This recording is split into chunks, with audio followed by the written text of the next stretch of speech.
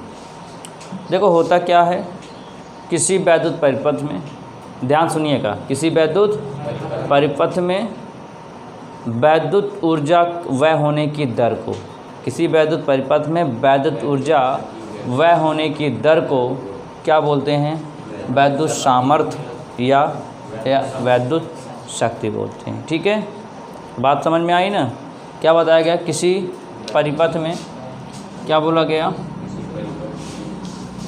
किसी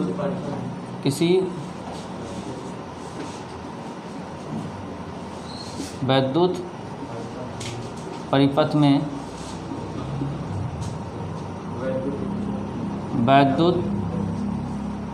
वैद्युत ऊर्जा व्यय होने की दर क्या कहलाता है? वैद्युत सामर्थ्य या वैद्युत शक्ति कहलाता है। ठीक है, कहलाता है। देखो बात छोटी सी है। ठीक है, किसी वैद्युत परिपथ में वैद्युत ऊर्जा का व्यय होना ही क्या कहलाता है? वैद्युत सामर्थ्य कहलाता है। ठीक है, क्या कहलाता है हमारा? वैद्युत सामर्थ्य। ध्यान दीजिए इसमें पहले, वैद्युत सामर्थ्य को हम लोग डिनोट करते हैं किससे? P से। P बराबर क्या? P बराबर, ठीक है, क्या होता है? कार्य बटे समय। क्या कहलाता है? कार्य बटे समय। कार्य को हम लोग कैपिटल W से, यानी वर्क, T मतलब टाइम। ठीक है, स्मॉल t कर लेते हैं यहाँ से टाइम का। तो क्या हो जाएगा? P = W/T। और इतनी सी बात समझ में आई? अच्छा, अगर मैं इसका मात्रक पूछूं तो क्या बताओगे? P का मात्रक, वैद्युत सामर्थ्य का मात्रक, तो क्या बताओगे मात्रक? चलो मुझे बताओ। W है ना, W मतलब कार का मात्रक क्या होता है? जूल होता है, ये आप लोग जानते हो। यहाँ लिख दोगे क्या? जूल। और ये क्या है? अपॉन T मतलब समय का मात्रक सेकंड। क्या होता है? सेकंड। तो क्या हो गया? जूल प्रति सेकंड। इसका मात्रक निकल गया। बोलो इतनी सी बात समझ में आ गई ना? नोट कर लीजिए। इसका एक मात्रक और भी होता है। ठीक है, इसका एक मात्रक और भी होता है। क्या होता है? एक मात्रक जिसको हम लोग बोलते हैं वाट। क्या बोलते हैं? वाट। इसका एक मात्रक और होता है। क्या? वाट। क्या होता है? वाट। ठीक है, इसका एक मात्रक वाट भी होता है। तो नोट कर लीजिए, इसको समझ लीजिए। ठीक है, उम्मीद करता हूँ आपको समझ में आ रहा होगा। और जिनके लिए ये नया टॉपिक होगा या नया चैप्टर होगा, हमारा लेक्चर इससे पहले बन चुका है। पार्ट ये 3 या 4 है। इससे पहले काफ़ी लेक्चर बन चुके हैं साइंस चैप्टर के। तो आप हमारे प्लेलिस्ट में जाकर वो पुराने लेक्चर को आप देख सकते हैं, या तो नीचे इस वीडियो के नीचे डिस्क्रिप्शन बॉक्स में उस वीडियो का लिंक दिया गया है, जहां से आप उस वीडियो को देख सकते हैं। और कापी पेन लेकर में साथ में बैठा कीजिए, तो जो कुछ बताया करें उसको आप नोट करते चलिए और उसको अधिक से अधिक रिवीजन घर में करते चलिए। देखिए आगे बात करते हैं हम लोग किसकी, वाट की परिभाषा। ठीक है, अभी एक शब्द आया था वाट, हम लोग लिखे क्या थे, वैद्युत सामर्थ्य, उसमें मिला था वाट, मिला था ना। देखो हम लोग बस यही जानते हैं कि P बराबर होता कितना है, W अपॉन T होता है कि नहीं होता, होता है ना। तो लिखा क्या है, यदि किसी वैद्युत परिपथ में 1 जूल प्रति सेकंड की दर से ऊर्जा व्यय हो रही है, यानी हर 1 सेकंड में 1 जूल की ऊर्जा क्या हो रही है, खर्चा हो रही है, लिखा है ना। एक कहाँ से लिखा, यही P की परिभाषा से लिखा गया है, लिखा 1 जूल प्रति सेकंड की दर से, यानी हर 1 सेकंड में कितनी ऊर्जा व्यय हो रही है, 1 जूल, क्योंकि कार्य क्या होता है, जूल होता है मात्रक। तो वही ऊर्जा अगर व्यय हो रही है तो उस परिपथ की वैद्युत ऊर्जा कितनी हो, वैद्युत सामर्थ्य क्या कहलाता है, 1 वाट कहलाता है। बोलो सही नहीं भाई, P बराबर 1 और 1 तो क्या हो जाएगा, 1 है तो आएगा ना 1 वाट। तो वही लिखा गया है, यदि किसी वैद्युत परिपथ में 1 जूल प्रति सेकंड की दर से क्या हो रहा हो, ऊर्जा व्यय हो रही है, तो उस परिपथ की वैद्युत सामर्थ्य क्या कहलाएगी, 1 वाट कहलाएगी। अगर आपको ये याद है तो आगे याद हो सकता है। बोलो बात सही है ना। अब यहाँ समझो थोड़ा सा, P बराबर है क्या, W अपॉन T। अच्छा ये बताओ, P बराबर, अभी हम W स्टार्टिंग में पढ़े थे, W इक्वल टू होता क्या था, स्टार्टिंग में एक सूत्र, अभी जस्ट थोड़ी देर पहले पढ़े थे हम लोग, सूत्र पढ़े थे स्टार्टिंग में, VIT क्या पढ़ा था,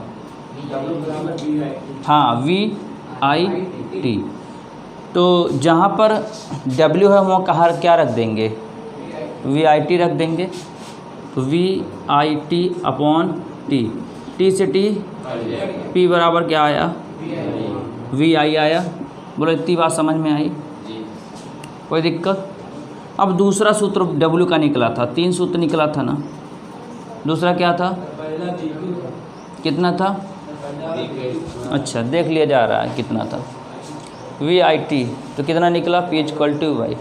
ठीक तो है, VQ है तो क्या हुआ, पहला क्या निकला है, VQ ना, उसी Q के जगह पे तो IT लिखा गया है, Q के जगह पे तो IT लिखा गया है। बोलो बात सही है ना, क्योंकि हम जानते हैं ये होता क्या है, W इक्वल टू VIT, तो जहाँ पर W वहाँ क्या लिख देंगे, VIT, क्योंकि TT हमको क्या करना है, कैंसिल करना है। अगर VQ लिखते हैं तो कहाँ से TT कैंसिल होगा, इतना समझ में आया, ये पहला बन गया।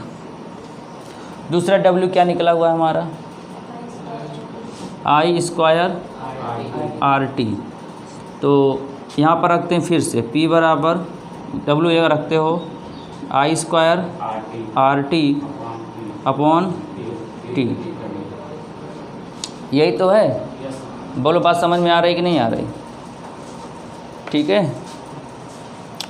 अब यहाँ से करेंगे क्या, T से T कैंसिल हो गया, T से T कैंसिल हो जाएगा, P इक्वल कितना आएगा, I स्क्वायर R, यही तो आएगा, क्यों, I स्क्वायर R, ये हमारा क्या निकल गया, P निकल गया, I स्क्वायर R। तो यहाँ हम लोग वाट लिख सकते हैं, क्या लिख सकते हैं, वाट, ठीक है। बोले बात समझ में आ रही है ना। तो कहाँ से किए हम लोग, ये यहाँ से किए, यानी कि यदि किसी वैद्युत परिपथ में 1 जूल प्रति सेकंड की दर से ऊर्जा व्यय हो रही हो तो उस परिपथ की वैद्युत सामर्थ्य 1 वाट होगी। हम जानते हैं P बराबर W अपॉन T, तो एक बार W इक्वल VIT रख दिया तो हमें क्या मिला, इतना मिला ना। एक बार अगर इतना रख देते हैं W की जगह, क्या मिला, I स्क्वायर R मिला ना। बोलो यहाँ तक बात समझ में आ गई, कोई प्रॉब्लम, समझ में आया। और यहाँ से एक और निकाल सकते हो, I की वैल्यू रख सकते हो V अपॉन R, तो आ जाएगा V स्क्वायर अपॉन R आ जाएगा। कोई आवश्यकता नहीं ज़्यादा कुछ समझने की, ठीक है, इसको नोट कर लीजिए। और यहाँ पर ध्यान दीजिए, 1 किलोवाट और 1 मेगावाट, ठीक है। यहाँ पर 1 किलोवाट और 1 मेगावाट कितना होता है, 10 की घात 3 वाट और 10 की घात 6 वाट। ये आपको लगेगा ना, न्यूमेरिकल जब आप लगाओगे तो इसमें काम लगेगा आपका। 1 किलोवाट इक्वल टू 10 की घात 3 वाट, 1 मेगावाट इक्वल 10 घात 6 वाट होता है, ठीक है। और इसमें ये क्या काम करता है, सामर्थ्य का जो मात्रक होता है वो अशक्ति भी होता है। क्या होता है? अश्वशक्ति भी होता है। ठीक है, हम जानते हैं एक अश्वशक्ति कितना होता है। इसमें एक क्वेश्चन आता है, एक अश्वशक्ति कितना होता है? 746, हाँ 746 वाट। ठीक है, 746 वाट। ये आपका होता क्या पता है? ये आपका बहुविकल्प में क्वेश्चन पूछा जाता है, एक अश्वशक्ति कितना होता है? तो 746 वाट होता है। ठीक है, जो कुछ किए नहीं है, केवल ये चीज़ आपको पता ही था। W के एक बार ये वाला सूत्र रख दिए तो यह प्राप्त हुआ, एक बार W ये रख दिया तो क्या प्राप्त हुआ? ये प्राप्त हुआ, और कुछ तो किए ही नहीं है। ठीक है, तो नोट कर लीजिए और समझ लीजिए। यदि आपको समझ में आ रहा होगा तो वीडियो को लाइक कीजिए और इसको शेयर कीजिए। और अभी तक अगर हमारे चैनल को सब्सक्राइब नहीं किया होगा तो चैनल को आप अवश्य सब्सक्राइब करिए और बेल आइकन की बटन पर प्रेस कर दीजिए, ताकि जो भी वीडियो अपलोड करें वो आपके पास सबसे पहले नोटिफिकेशन जरिए पहुंच सके। तो लिखिए, फिर आगे बात करते हैं नेक्स्ट टॉपिक की ओर। देखिए, बात करते हैं हम लोग किसकी? किलोवाट। ठीक है, किसकी बात करते हैं? किलोवाट घंटा। किलोवाट और आवर मतलब घंटा। ठीक है, ये होता क्या है आपके पेपर में आता है, ठीक है, लिखने के लिए। और इस पर लास्ट में एक क्वेश्चन पूछा जाता है कि यूनिट संख्या क्या होगी। उसमें आपके किसी घर के बारे में बात करेगा, बताएगा कि 4 फैन चलते हैं, 4 रेफ्रिजरेटर चलते हैं, 4 हीटर चलते हैं, तो इनमें कुल यूनिट कितना होगा, कितनी बिजली खर्चा होगी। इस पे क्या बनते हैं? न्यूमेरिकल्स बनते हैं, आंकिक प्रश्न बनते हैं। ठीक है क्या कि किसी परिपथ में जुड़े 1 किलोवाट के उपकरण में, 1 किलोवाट में के उपकरण में 1 घंटे में व्यय होने वाली विद्युत ऊर्जा, 1 घंटे में व्यय होने वाली विद्युत ऊर्जा 1 किलोवाट घंटा या 1 यूनिट कहलाती है। अब समझो, कोई परिपथ है जिसमें जो उपकरण जुड़ा हुआ है वो कितना है? 1 किलोवाट के उपकरण में। किस उपकरण में? 1 किलोवाट के उपकरण में 1 घंटे में जितनी ऊर्जा वो क्या करेगा? व्यय करेगा। क्या? उपकरण यानी खर्चा करेगा, जो व्यय करेगा। और किस उपकरण में जुड़ा रहेगा ये? 1 किलोवाट के उपकरण में। ठीक है, कोई परिपथ जुड़े 1 किलोवाट के उपकरण में 1 घंटे में वह होने वाली विद्युत ऊर्जा 1 किलोवाट घंटा अथवा 1 यूनिट कहलाती है। ठीक है ना, आता नहीं यूनिट, जैसे बिजली का जो बिल टाइप में आता है, यूनिट में तो आता है सबका। तो क्या होता है? 1 यूनिट बता सकते हैं। यूनिट किसे कहते हैं? किसी परिपथ में जुड़े 1 किलोवाट के उपकरण में 1 घंटे में वह होने वाली विद्युत ऊर्जा 1 किलोवाट घंटा अथवा 1 यूनिट कहलाती है। ठीक, तो लिखा है किलोवाट घंटा अथवा यूनिटों की संख्या क्या होती है? जितना वाट होगा उनको गुणा कराओ किससे? घंटे से बटे 1000 कर दोगे तो यूनिट संख्या हमारी क्या होगी? आ जाएगी। बोलो, बात समझ में आया ना? अगर यूनिट संख्या किलोवाट घंटा आपको निकालने को पूछेगा तो आपसे क्या कहेगा? वाट गुणे घंटे बटे 1000, ये आपका निकला यहाँ से। ठीक, और यदि एम्पियर दिया हो या तो वोल्ट में दिया हो, 2 चीज़ होता है, एक P दिया रहता है, एक W दिया रहता है, 2 चीज़ें दिया रहता है। एक वाट मिलेगा, एक वोल्ट में मिलेगा। यदि वोल्ट में मिलता है तो ये लगाओगे क्या? वोल्ट गुणे एम्पियर गुणे घंटे बटे 1000। बोलो, बात समझ में आ गई ना सबको? और 1 किलोवाट घंटा कितना होता है? 3.6 गुणे 10⁻6 जूल। और 1 मेगावाट घंटा होता है 10⁻6 वाट घंटा होता है। ठीक, तो आज का सेशन यहीं तक था। कल आप लोग अवश्य आइएगा। कल हम लोग करेंगे किसका? निगमन सीखेंगे। किसका? श्रेणी और समांतर क्रम में हम लोग R बराबर R1 + R2 + R3 और 1/R1 1/R1 1+1/R2 + 1/R3 का हम लोग डेरिवेशन देखेंगे कैसे ये प्रूफ होता है। ठीक है, कैसे श्रेणी क्रम में आएगा, कैसे समांतर क्रम में आएगा। तो कल मिलते हैं फिर एक नए लेक्चर के साथ में।